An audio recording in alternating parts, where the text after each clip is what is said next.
and we were telling people, you know what, we can just get on this bird and we can just fly from one country to another country, they will say it's absurd. But we're supposed to accept that it actually happened because it's in the Middle East. You know what I mean? That's 500 years ago, if we were having that discussion and he came along and said, you know what, you can get on a bird and that bird will take you from here to another country, fly all the way over.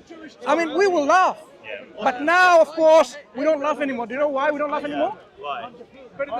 Because our aeroplanes are designed on the basis of the wings of a bird and the aerodynamics, right? So we now realize, if you look at it like, it looks like a bird actually in the sky, and it's carrying people, hundreds of people from one place to the other, flying people. It's no longer a laughable thing. It's real. Yeah. It's real. So when Prophet Muhammad ﷺ, for example, he described a vehicle which transmitted him or transferred him from one place to another. I mean, you may be still laughing, but today with our technology, we understand how if you have the technology to travel with the speed of light and so on, which is very difficult to grasp yet, you can go so much beyond. But 500 years ago, 1,000 years ago, that would have been something like absurd. But today, it's no longer an absurd thing. Time traveling is no longer into science fiction. It is something that even scientists are discussing. What are the problems of time traveling? What are the possibilities of time travel and so on? Even time traveling. Yeah, there's a lot of things that humans can't imagine that but the reality is there's a lot of steps to get there, in like logical steps that humans have actually worked towards. But if someone 2,000 years ago has made this great claim and there's no like lead up to it, why would anyone believe that? But do you at least understand and appreciate that things in the past when these things happened, because we were not there, we cannot just simply judge them and value them with a value judgment saying it never happened, it's just simply absurd, because we don't know the mechanics that things were in place. For example, if, someone just did this and the blind got healed, back then it would be considered to be magic, wouldn't it? Okay, but the difference is, right, there's nothing which says, okay, Mohammed, I got some engineers and they built a really complicated machine that flew. It looks like a horse flew into heaven. It's very simple. It wasn't a horse, was it? Do horses have wings? A creature, whatever it was. Exactly. Okay. So when you say a creature, look, if I give you a spaceship now, if you look at it like a distance, you can say, oh, this looks like a bird, this looks like a falcon, this looks like... You can have all your conceptions about it, but at the end of the day, it's a vehicle. So the Prophet had a vehicle, a medium that transported him. But the technology did not exist at the time to fly back then. Technology. A prophet who has been given this medium from God, you require human technology. That assumes that requires believing in God. Absolutely. So why would someone in today's age even doubt in God, in the existence of God? Why doesn't God That's come absurd. right now and give me a magical vehicle that doesn't exist yet, so to make me happy then? Why can't I do Let's understand something. I say it's absurd today for people to even have doubt in the existence of God. It's absurd. Okay. Do you have anything to say in response that it's not absurd? I would say the overwhelming evidence is probably more evidence against God than that's for God in the world. Right. What is God?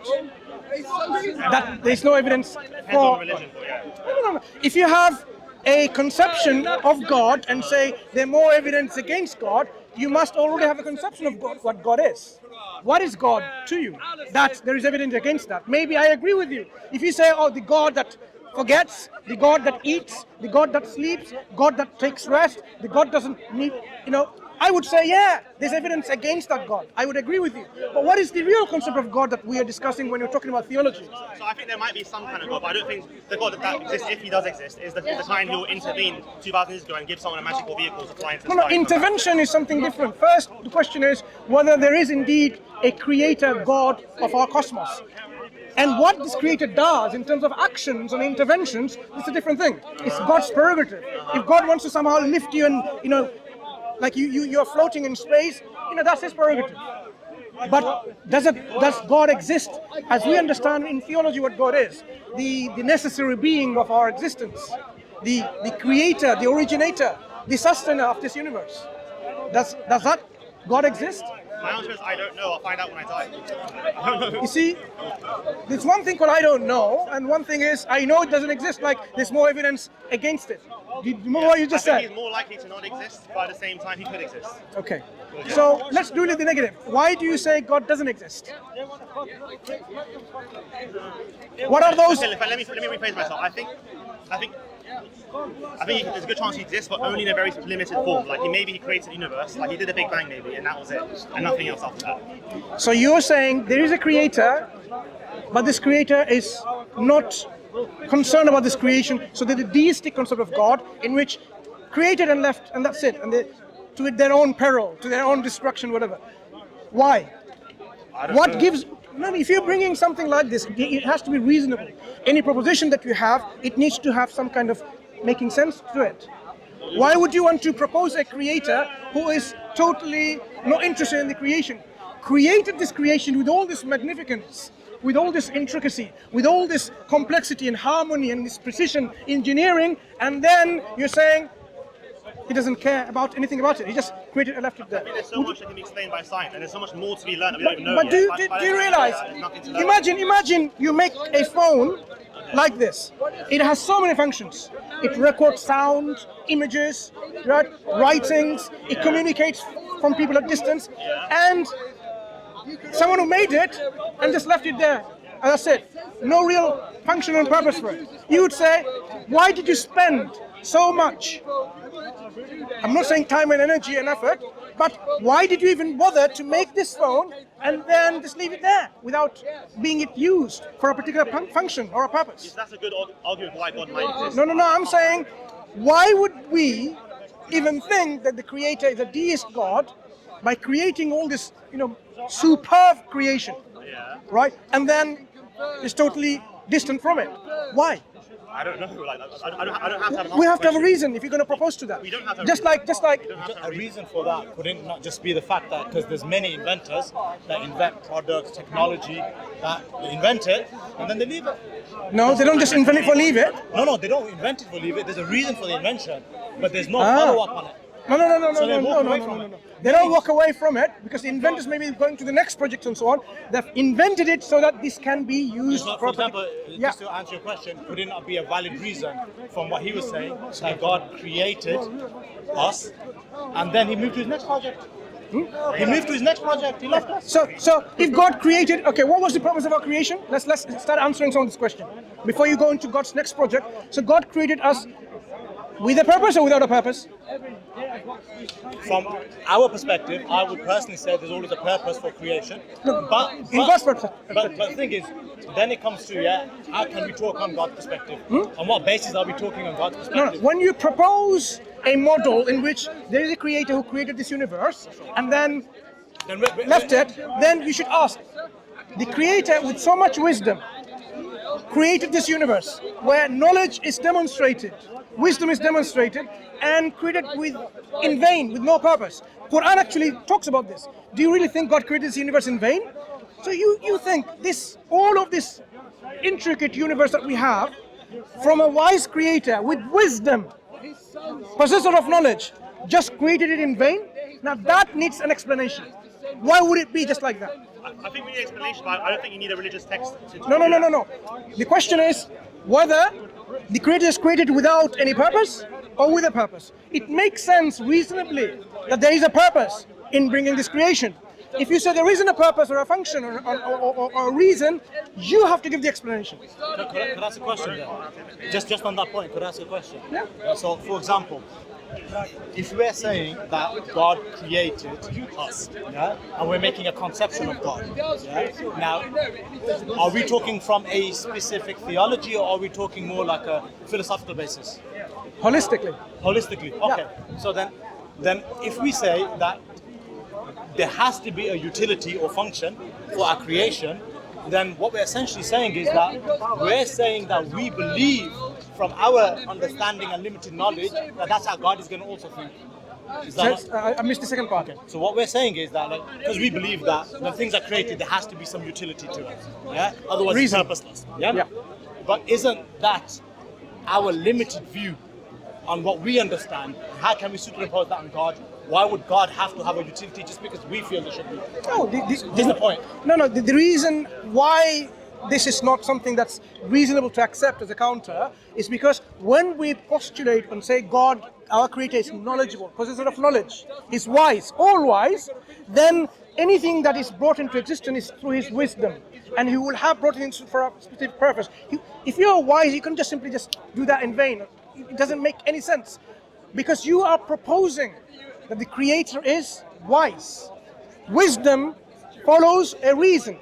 Okay, but that's perfect. Then why can we not just accept that the wisdom of creation was to be created and nothing more? It doesn't make sense Why to be not? created. Why not? No, wisdom of created is to be created. No, It's a circular. I'll explain. It's a circular. No, Circular let me explain statement. it. Go ahead. No. Let me explain it. So maybe I'm not explain it properly. So the wisdom, because you said what is the function or the purpose? The purpose for God's perspective of us being here is purely to be created and there to be a perpetual creation ongoing.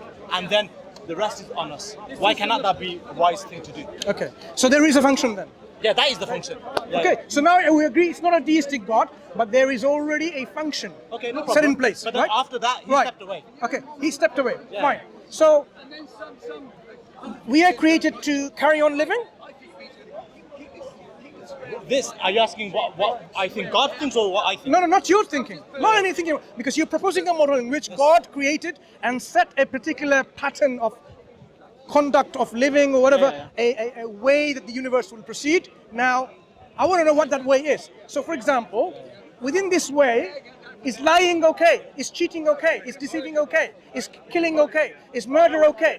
Is euthanasia okay? Is abortion okay? I've just put some shotgun tactics of lots of questions to tell you these are moral questions, ethical questions. Now, what's the answer from God's perspective? So I think see, the point you made are important because about moral relativism. Yeah, are you talking about is there relative morality or is it divine? It's essentially what you're asking, which I appreciate. Yeah. So essentially, my point here would be, just for purpose of discussion, is that do you not think? Yeah, because ultimately you said that there needs to be a reasoning and understanding. Do you not think you are taking a major onus upon yourself to try to say that the reason God did anything is what I am saying? Because at the end of the day, No, I'm not saying any of that. look, and like for example, if you say there's a function for us being here, what you're saying is I believe that God has provided a function. If you take away your religious belief from it. Yeah? Because if you say, if you're a Muslim, and you say that as a Muslim we believe A, B, and C because this is what You're a Islam Muslim too, right? I am, yes.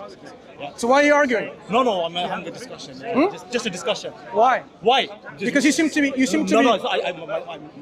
son, yeah. I want him to understand that discussion. Fine. Yeah. So he's not playing a devil's advocate, is he? No, I am. We don't what's use this devil's term. He's just using a counter argument, a counter position. See how this can be then answered from Islamic perspective. Yeah, you're Sheikh Mansur. You're good. So you're a good Yeah? person to listen to. So we don't use this term. He's a devil's advocate because he's not a devil. He doesn't know that. Yeah? So Do you understand? I'm taking a He's taking the counter position to see whether our Islamic position is solid.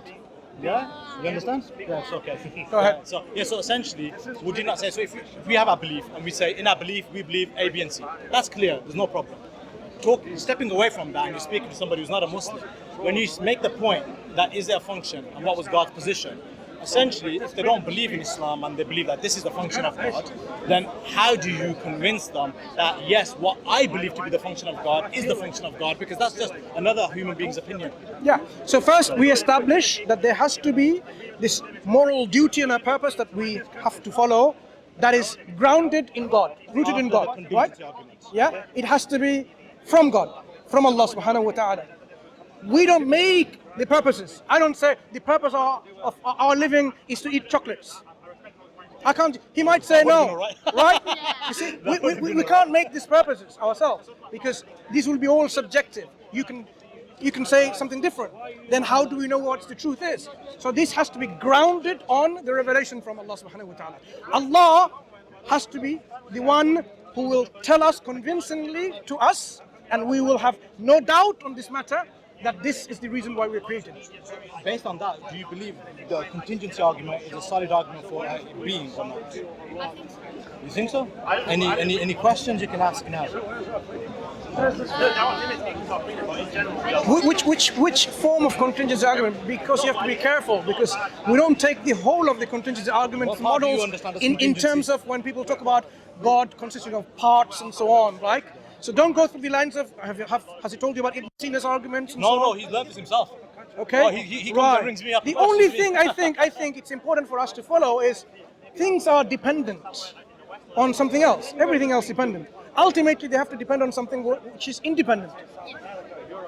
Up to that, I don't think you need to go anything beyond that. Because what that thing is, which is independent of everything, we say is the necessary being, has to be necessarily in existence. And that necessary being must possess qualities, attributes or properties which are necessarily within this being, not given by me or you or anyone else or anything else, because there will be no other, because there's no other being or any other originator besides him, because the necessary being will be the only one who is absolute, only one who is perfect in the properties and qualities. Why does that being then have to be named as God, Allah, and not something else? Is that what Alan said? Yeah. So ask. Yeah, so my friend said, okay, so my friend basically said, then why do we label it as God and why is it nothing else? Why? But the point is though, isn't God just the generic term for the independent beings and independent things? Slightly more than that, because you can say the necessary being is the universe, right? But the only problem with this is the necessary being must possess a will, making the difference of choice, exercising choice, saying creating with a choice, like, okay, creates this or that. So this possession of a will differentiates what we say a personal entity or being, as opposed to something which is the universe as it is, the nature, mother nature, whatever they want to call it, which doesn't have any self-awareness, doesn't possess any intellect or will or choice. But the fact that the universe demonstrates that it is within the operation of someone who possesses all of that. And that necessary being, we say, is a personal being who possesses life, self-awareness, power, knowledge, will, and has brought this into existence. And we are all dependent. And because of that, we should be naturally thankful for all that we have here, for our own existence, for our own life, on our subsistence of life. For example, this necessary being didn't only create us only, he gave us food and water and the air to sustain our life. So if somebody gives you food, like your dad or your mom, right, and water and drinks and all that thing, you say, thank you, Dad, I like that. Oh, enjoy. Nice food, whatever, right? You're thankful. So the one who gave you life and everything else to sustain life, you should be thankful. Being thankful to the necessary being, being grateful to necessary being, is the essence of what we call the worship. This is how we say we worship, but the essence is rooted in being thankful and being grateful. And that relationship, we say, is one of God and God's creation. God is the one who deserves our worship, and the essence of that is thanks and gratitude, right? Now, the entity is called God, because the God is an object of someone's ultimate reverence, ultimate, love and respect and total reliance. That's all worship. And then just on that, Yusuf, the other question, the point you made, which is a good point, that we should be grateful to God because He gave us everything. Yeah? Then what did Alan say? And you were discussing with me, why would you be grateful to a God that allows the killings and all the murders? What were you saying? Yeah, so he said, why would you be grateful to God, the necessary being, which causes all this hate in the world? Because if he you should always be thankful to him. Then why are there people who aren't thankful? Why are there wars and bloodshed? Okay, this is all because of God creating us in a special way, and that special way is giving a special thing that we have is called choice. The choice, the will that we have. Now, God could have just simply made us all in such a way that no one can do anything against his laws. So no one can kill, no one can rob. Just imagine, someone wants to stab someone, butterflies. Someone wants to murder someone, it becomes like, nice flowers. Nothing happens. Then you will say like, oh, I want to just, not listen to you. And say, I can't, I want to argue with you, I want to disagree with you, but I can't. Then do I still have this freedom of choice anymore? I will be compelled like a robot. So God, your friend, is asking that God creates robots, not human beings, agents with free will. Agents like ourselves with the free will means you can have a knife and you can cut your apples into pieces and eat it, or you can take that knife and you can stab someone and kill someone. The choice is there, but God didn't want us to do the other one, the wrong actions, where you kill someone, murder someone, you harm someone. Okay? The choice is there. So we will be accountable for the choices that we make, the wrong choices that we make. And God constantly gives us guidance in terms of don't make these wrong choices, because you will be then punished and accountable for that. So the fact that there are evil in this world is because in this world we are created with a particular set of functionality in which one of the main ingredients is we have a choice, in which we can exercise our choice for good or for bad. Otherwise, people are expecting that you behave like robots. Then what is there within you can say, thank God. Because you're forced to thanking God. But once you appreciate with your will that I can disobey God, I can somehow not believe in God, and yet you submit and surrender your will and say, thank you God for all of that. That is your appreciation, right? So that's in a better way of living rather than living like a robot. And then you do things as you're told. Would you not agree? It was a good dance move, but Shukran, thank you so much. Any more questions, Ali? Not now. Okay, brother, nice. Thank you. I knew I like this. I knew you were Muslim. MashaAllah. I was wondering why you were arguing. Thank you. Okay, you take care. May Allah, grant you the knowledge and the wisdom and make you a good da'iyah, so that through you, inshallah, we will see a lot more people coming to Islam. Okay, but learn as your father is doing. Learn, be grounded on Islam first, and then go into the venture in discussing with people and so on. They're actually being taught at school. Being taught at school, contingency argument. Really? At school? How old are you? 11. He rang me up and he goes, Baba, what's the kalam contingency argument? I'm like, give me a second. Yeah, darling, my phone, bad line. Let me get back to you in half an hour. But you know what? We learned this a lot later on. Yeah. Strange thing they're teaching at school. Anyway. It is good though. But yes, get solid, consolidate your belief in Allah, in the Quran, in the Prophet Muhammad sallallahu alaihi wasallam first, so that anything that comes to you by anyone, it's easy to answer. Okay, take care. Yusuf? Yes. Okay, assalamu alaikum, Yusuf. Thank you.